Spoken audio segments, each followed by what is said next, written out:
The Toronto Caribbean Carnival looks very, very different this year with events going online, but the cultural impact remains the same. If you're missing physical carnival, me too, but let's take a trip down memory lane and take a look at the past, present, and future of North America's biggest cultural festival.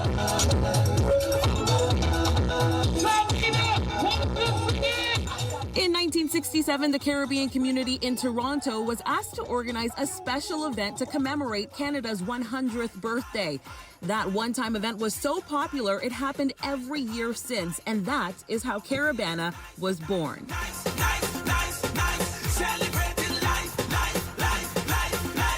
The festival went through a couple of name changes and now is officially known as the Toronto Caribbean Carnival. Denise Herrera-Jackson says over the years, the festival has really sparked a curiosity about Caribbean culture within the community.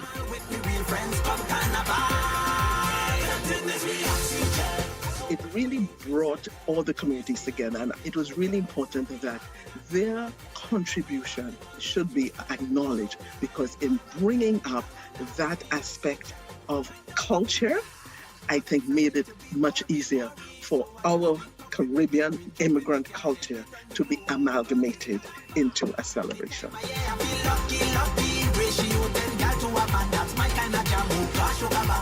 Up until 1971, Carnival started at Varsity Stadium and made its way to City Hall. Then it walked its way along University Avenue for about 20 solid years until jumping and waving over to Lakeshore Boulevard and the CNE grounds, where it's been ever since.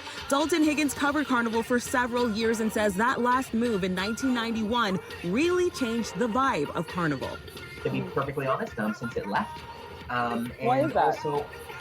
Why is that? Yeah, I mean, I think because, the Toronto TTC, you could just sort of re-enter the parade route, leave, jump on the TTC. It didn't feel like you were kind of stranded down at the bottom of the city and just kind of, sequestered away from the actual city. Right. So when I go to other street parties, festivals, Taste of the Danforth, Salsa on St. Clair, like it's in the city. So you can just access it quite easily. Just like any other massive event with such an extensive history, Carnival has been through a lot of changes over the years. But as we look ahead, Anissa O'Morale says the future of Carnival is a bright one. I think that we are going to be growing in this environment and we are going to be changing. Carnival is dynamic and Toronto allows us to grow that. We are also going to be reaching out, and I think it's really clear that people in Toronto have absorbed us as part of who they are, and we are going to be a milieu now, not just of Caribbean people, but we are going to be Toronto's Carnival.